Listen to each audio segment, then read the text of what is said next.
kalau kita tidak memiliki kemampuan dalam mengolah limbah ternak dengan baik ya Pak ya, ini dampaknya seperti apa untuk kesehatan lingkungan? Kalau limbah ternaknya tidak dikelola dengan baik, yang pertama kan pupuk yang membusuk ya namanya. Jadi ada proses pembusukan di sana itu banyak mengandung penyakit tanaman. Jadi bukannya kita memupuk tanaman menjadi subur, tapi ayam biasanya, ayam yang memang disukai. Kemudian kita membawa inokulasi telur lalat, tinggal berubah di lapangan menjadi larva, menjadi pupa atau kepompong dan menjadi lalat. Ini kalau terus begitu dia tidak akan. EM4 itu bisa tidak Pak untuk proses dipercepatnya populasi lalat yang mengganggu ini hilang Pak? Oh bisa. Bisa ya Pak Jadi ya? kita mulai dari peternakan dan juga di Tapi pertanian. harus berbarengan ya Pak ya? Ya harus ada bahwa kalau ini ada terus nanti kita sakit. Kalau ini ada sakit, pariwisata nggak bagus. Pariwisata nggak bagus, ekonomi juga sakit. Semuanya ini berdampak ya Pak ya. Dari seekor lalat, banyak lalat, semuanya berdampak Pak. Ekonomi, pariwisata, pertanian dan segalanya.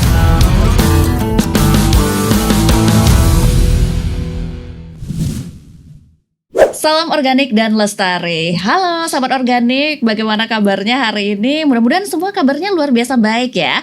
Dan seperti biasa, saatnya bersama saya Raistiawati di program kesayangan kita, di podcast kesayangan kita pastinya EM Indonesia Official.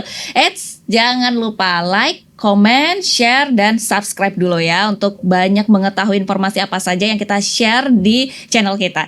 Dan tentunya seperti biasa kita selalu memberikan topik yang hangat. Topiknya ini oke-oke semua di setiap episode ya.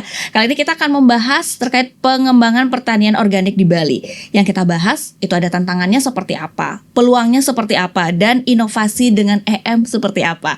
Nah karena itu di studio kita sudah mengundang ini narasumber kita. Langsung saja kita sapa, sudah hadir Bapak Gede Ngurah Wididana sekaligus sebagai founder EM Indonesia. Om Swastiastu Bapak. Om Swastiastu. Salam organik dan lestari Pak. Salam organik. Iya baik. Wah luar biasa nih Pak. Sehat Pak kabarnya Pak? Ya sehat. Terlihat ya Pak ya dari aura wajahnya Pak ya, bersinar. Semakin cerah. Semakin cerah ya Pak ya, sehat ya Pak ya. Ya Pak, jadi selamat datang di podcast kita di EM Indonesia Official. Dan tema kita kali ini membahas mengenai pengembangan pertanian organik di Bali ya Pak ya. Mungkin cukup telat ya Pak ya, tapi kita masih baru di awal ini Pak. Selamat tahun baru dulu Pak Oles. Ya, selamat iya. tahun baru. Baik. Sehat semua. Betul. Jadi mudah-mudahan di tahun baru ini semuanya mendapatkan peluang baru yang lebih optimis lagi ya Pak ya. Oke Pak, mengenai tentang tema kita, ini kan kita membahas mengenai pengembangan pertanian organik di Bali. Nah tentunya untuk dari pengembangan pertanian organik di Bali ini, apa sih yang melatar belakangi kenapa kita penting sekali untuk membangun lebih cepat lagi pengembangan pertanian organik di Bali? Ya, pertama kan masalah lingkungan dan kesehatan ya. Iya. Jadi masalah lingkungan, kita harus bisa mengelola lingkungan dengan baik. Nah, kemudian bagaimana limbah-limbah bisa diubah menjadi pupuk organik, tentunya dengan teknologi IM. Yeah. Kemudian lingkungan menjadi bagus di pertanian. Pertanian pun kalau tidak dikelola dengan baik, dia akan merusak lingkungan.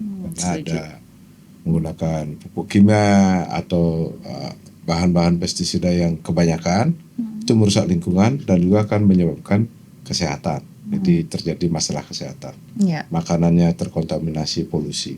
Jadi pertanian organik itu sudah suatu hal yang harus segera ya dilakukan secara massal di tingkat petani. Yang pertama hemat energi ya untuk menghasilkan suatu produk pertanian, kemudian berkesinambungan karena hasil-hasil daripada produk itu bisa terus diolah tanahnya karena tanahnya sehat.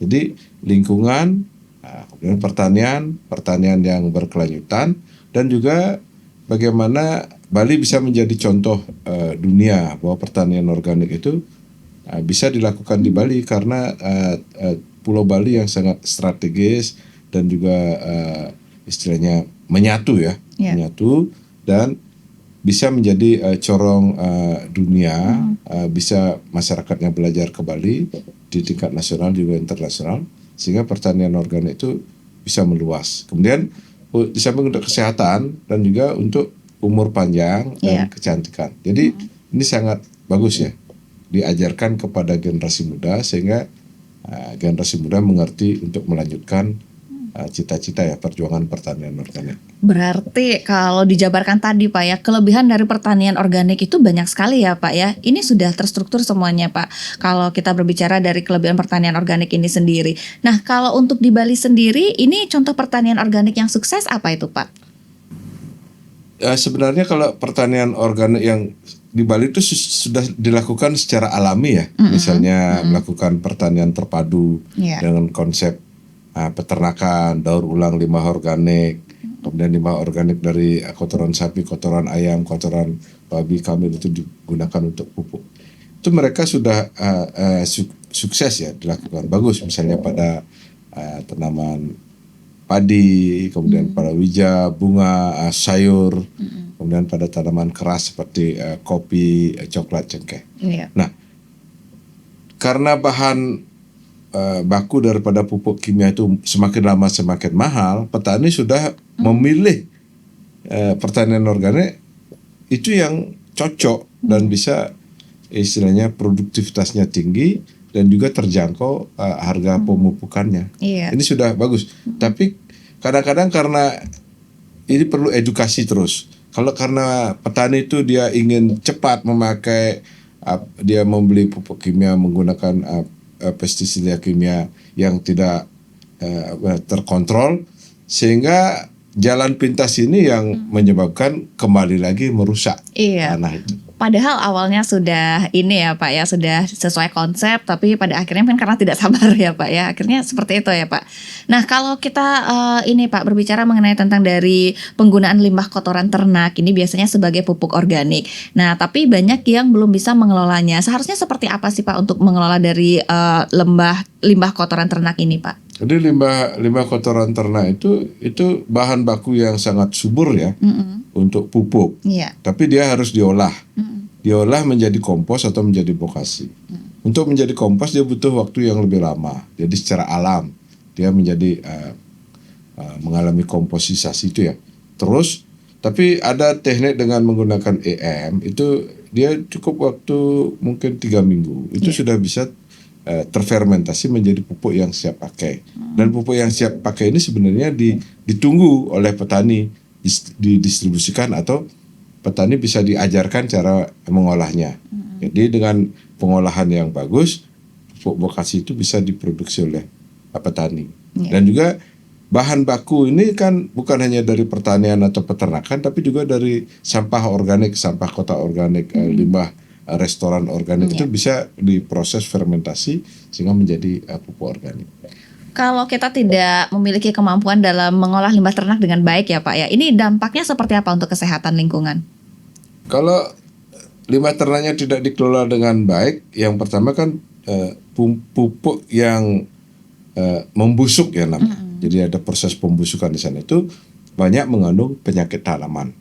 Jadi bukannya kita memupuk tanaman menjadi subur, tapi justru kita memberi penyakit ya, menginokulasikan penyakit juga pada tanaman. Jadi tanahnya menjadi panas, perakaran tanaman panas, kemudian berkembang penyakit.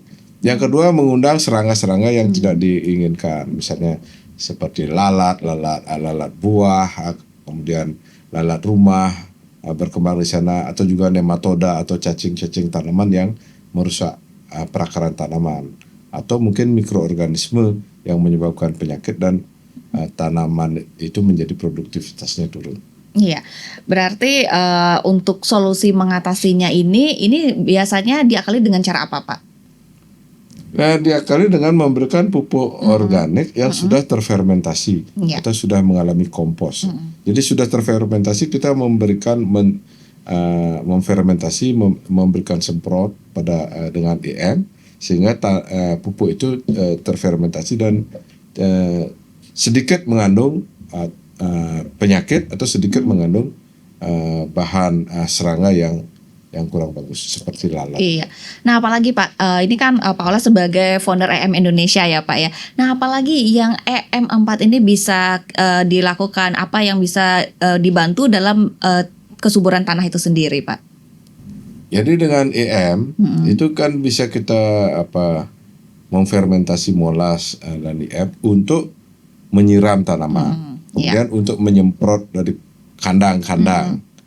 kandang ayam, kandang babi, kandang sapi, kandang kambing itu bisa disemprot tuh hewan bisa menjadi sehat, kotorannya bisa cepat menjadi pupuk. Dan juga bisa digunakan untuk rumah tangga. Iya. Jadi di tingkat rumah tangga digunakan untuk toilet, kemudian digunakan untuk di dapur untuk membersihkan sisa-sisa dapur itu, sehingga ya bisa menjadi pupuk ya, bahan baku pupuknya itu dari rumah tangga, dan dari rumah tangga kalau dikumpulkan bisa menjadi pupuk yang banyak. Jadi tidak semuanya ke TPA ya, Iya. bisa diolah di TPS atau di bank sampah membuat pupuk.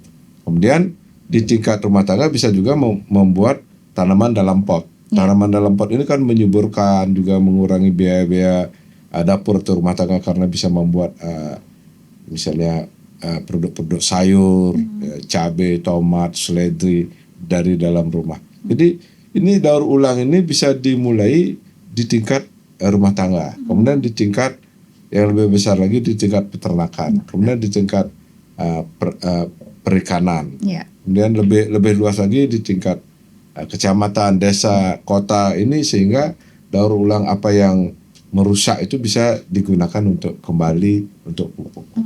Pak, bisa diceritakan pengalaman awal Bapak ini menggunakan EM dan akhirnya sampai sekarang, dan tentunya mengajak semuanya untuk menggunakan EM, Pak? Saya melihat yang pertama bahwa EM ini sangat mudah diaplikasikan. Kemudian yang kedua, EM ini juga produknya terjangkau ya, murah, dan bisa didistribusikan ke mana saja karena produknya ringan, bisa di cara aturan pakainya juga bisa dalam skala besar, skala luas, misalnya 1 liter bisa menjadi 20 liter untuk penerapan daripada peternakan, kemudian perikanan, dan juga untuk pertanian ya, misalnya, atau perkebunan ya. Ini sangat bagus sekali. Jadi ini merupakan prospek, tapi butuh kegigihan bagaimana memperkenalkan produk EM ini bisa diterima oleh masyarakat dan masyarakat bisa merasakan manfaatnya. Kemudian pemerintah juga mengerti, bisa melihat manfaat dan membuka peluang-peluang untuk bisa diakses ya. EM ini bisa lebih cepat lagi. Iya, baik. Jadi emang luar biasa sekali ya Pak ya EM, dan sudah dirasakan sekali oleh banyak lapisan masyarakat dalam penggunaan EM ini sendiri. Nah Pak, kita sekarang beralih nih Pak ke isu yang masih trending topik nih Pak ya. Nah mungkin Bapak juga sudah tahu mengenai tentang permasalahan lalat ini Pak di Kintamani. Ini banyak sekali ada lalat yang mengganggu akses dari pariwisata itu sendiri. Ini sebenarnya apa sih Pak awal ataupun faktor penyebab dari banyak sekali ada lalat seperti ini Pak? Itu kan anggap itu sebagai ledakan ya, ledakan lalat yang dalam jumlah banyak bertelur. Kemudian dari telur itu menetas menjadi larva menjadi kepompong menjadi lalat. Ini lalat itu umurnya 1 bulan, diperlukan lagi waktu mungkin 3 minggu bisa menjadi lalat lagi. Jadi katakanlah kalau satu lalat bisa bertelur sampai 1.000 saja. Kalau ada 1 juta lalat, udah 1.000 juta kan? Wah, banyak sekali. Dan itu terus dibawa telur lalat dari pupuk dari peternak, peternak ayam biasanya, ayam yang memang disukai. Kemudian kita membawa inokulasi telur lalat, tinggal berubah di lapangan menjadi larva, menjadi pupa atau kepompong dan menjadi lalat. Ini kalau terus begitu dia tidak akan putus. Jadi kita harus bisa putus di tingkat peternak. Di tingkat peternak dia menggunakan produk EM dengan teknik perbanyakan EM, molas dan alkohol ya. Alkohol itu juga memotong daripada telur lalat menjadi larva. Jadi mati dia. Sehingga terputus dia di sana. Jadi bukan memotong telur lalat dengan insektisida. Jadi dengan proses fermentasi, jadi telur lalat itu dia tidak bisa menetas dalam kondisi yang asam ya, dengan kondisi yang mengandung alkohol, dia tidak bisa menetas, akhirnya populasi lalat menjadi turun. Bisa digunakan di treatmentnya di peternakan dan juga treatmentnya di tingkat pertanian. Iya. Nah kalau sejauh ini dari banyaknya ada lalat ini Pak, seperti apa dampak pengaruhnya di bidang pertanian Pak? Kalau di bidang pertanian enggak begitu pengaruh, tidak begitu pengaruh. Berarti Jadi, sebenarnya tidak ada pengaruh ya Pak ya? jadi karena lalat itu juga mempercepat proses pembusukan ya. Jadi pupuk yang dibawa dari peternakan ke pertanian itu dia masih mentah. Iya. Dan di sana lalat itu mempercepat juga proses pembusukan gitu. Jadi lalat juga ada yang berfungsi ya untuk penyerbukan dan lain sebagainya. Tapi yang berpengaruh kan dari kesehatan. Kesehatan manusia menjadi mungkin kolera, disentri, tipus nanti. Semuanya penyakit Ya, kemudian ada berkumpul. lagi masalah di pariwisata ya kan. Jadi kenapa hanya di daerah Kintamani saja daerah itu yang kena lalat? Karena di sana intensif farming Iya. pada tanaman sayur, kemudian tanaman buah-buahan itu cepat tidak terputus. Tapi di daerah lain mereka menggunakan juga pupuk, tapi pupuknya tidak seperti menggunakan pupuk mentah yang ada di Kintamani. Baik. Nah, ini kan tadi Bapak juga sempat menyampaikan dengan penggunaan EM4 ini kan bisa menekan ya Pak ya. Ini bisa menekan populasi dari lalat yang banyak itu atau bisa sampai membasmi semua Pak?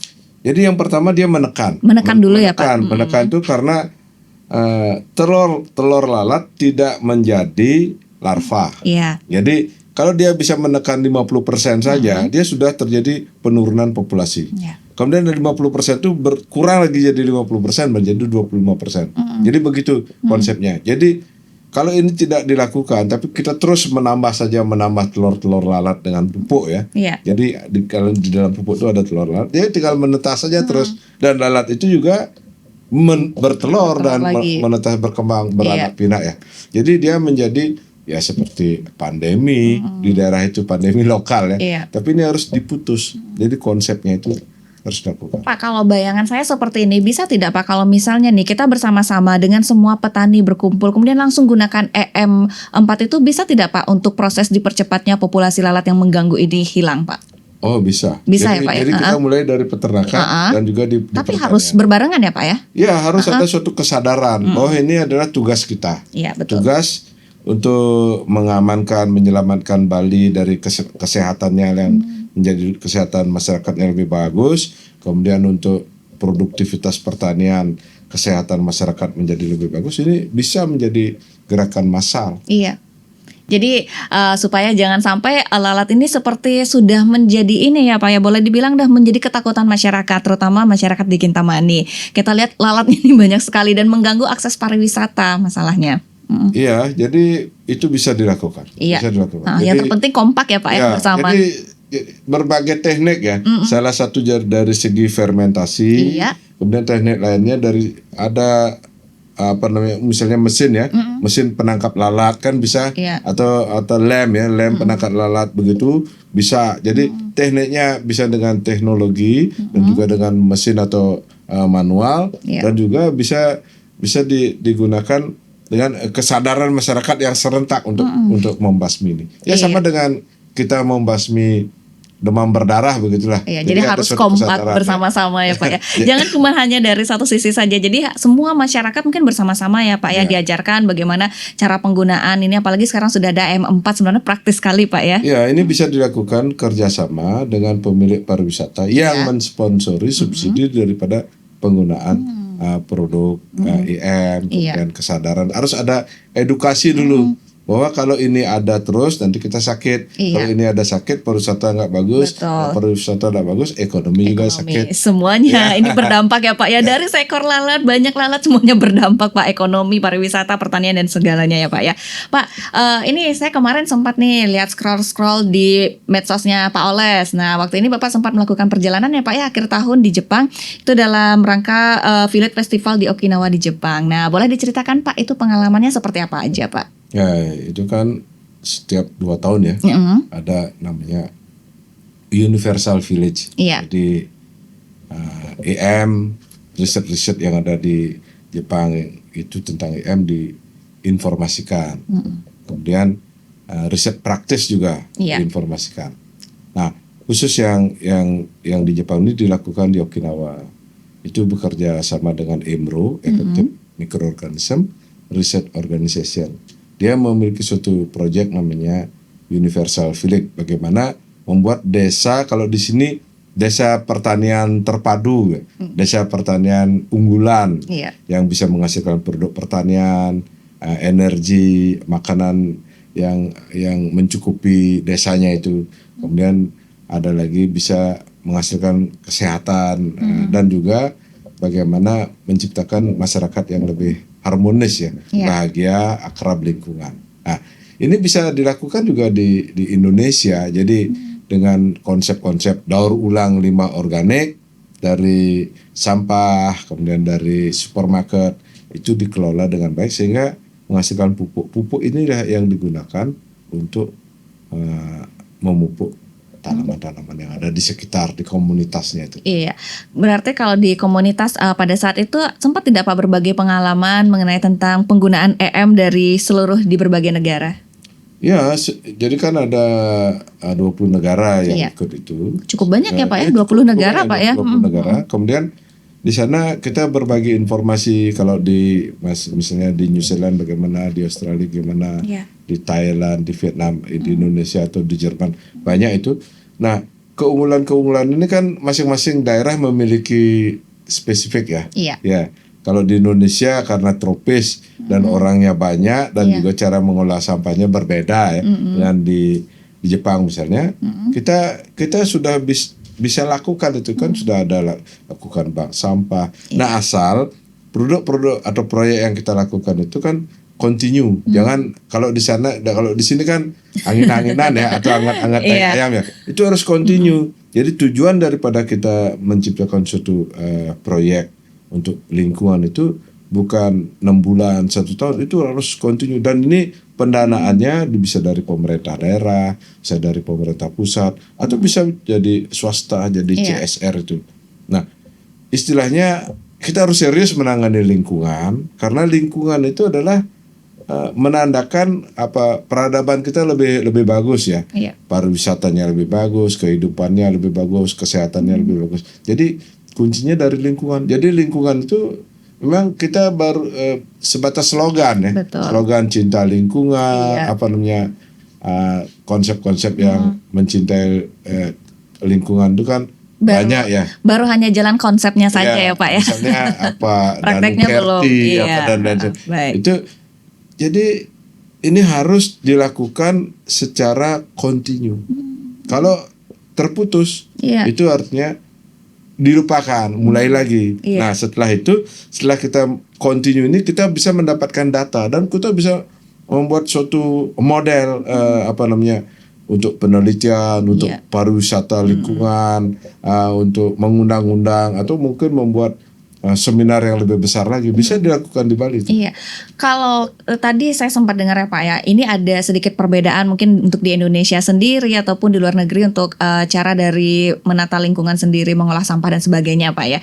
Nah sekarang untuk tantangan dan peluang pengembangan EM selanjutnya ke depannya seperti apa Pak? Kalau di Indonesia itu kita harus sekarang sudah pertanian, peternakan, kemudian perikanan itu sudah berjalan dan akan berkembang ke tingkat perusahaan-perusahaan yang memang dia spesialis dalam bidang pertanian, perkebunan dan perikanan. Tapi untuk lingkungan ini harus kita mulai dari rumah tangga. Jadi rumah tangga itu harus ada suatu gerakan bahwa masing-masing kepala rumah tangga dan anggota rumah tangga, ibu rumah tangga, bahwa lingkungan itu sangat penting dikelola dari keluarga. Kalau tidak, nanti ada demam berdarah, ada bau, kemudian ada kolera, disentri dan lain sebagainya. Dari rumah tangga kemudian menyebar diajarkan bagaimana mengolah lingkungan dengan baik itu pada tingkat sekolah, pada tingkat sekolah dari TK, kemudian dari SD, SMP, SMA, mahasiswa, sehingga cinta lingkungan ini dengan daur ulang, kemudian dengan menggunakan hemat energi, misalnya bisa digunakan tidak pakai plastik semua, tapi di daur ulang lagi, bisa dipakai lagi. Nah ini tantangan ini harus kita jembatani ya, bahwa lingkungan itu tidak instan, itu proses jangka panjang untuk bisa menjadi kota yang bersih, desa yang bersih, negara yang bersih. Jangan sampai setiap musim hujan masalah lingkungan, setiap musim kemarau masalah lingkungan. Kan begitu kan? Ya, kalau musim kemarau dia ada kekeringan, demam berdarah, penyakit tropis. Kalau musim hujan juga sama, penyakit tropis dan juga lingkungannya nggak bagus. Ini lama-lama ada nanti di ban pariwisata kita. Wah, ini udah daerah nggak sehat, ini nggak serius dia. Ya omong-omong aja misalnya, kan harus kita buktikan itu. Memang harus kesadaran yang paling awal itu dari lingkungan sendiri ya Pak ya. Tapi terkadang ini Pak, kalau kita misalnya di lingkungan, banyak yang belum sadar Pak, jadi buang sampah masih suka sembarangan, atau mungkin di lebih yang besar lagi di perkotaan-perkotaan ternyata masih banyak orang-orang yang belum membuang sampah pada tempatnya. Ini yang jadi susah ya Pak ya. Iya, harus ada suatu grand design, mau diapakan nih sampah. Gitu kita jangan omong-omong aja. Membuat listrik misalnya kan kalau tuh susah ya.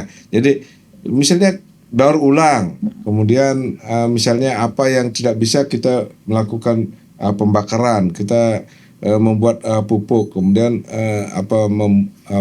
ada yang digunakan misalnya ditimbun ditimbun, kan itu ada proses-prosesnya. Ini kalau tidak dilakukan itu kan masalah.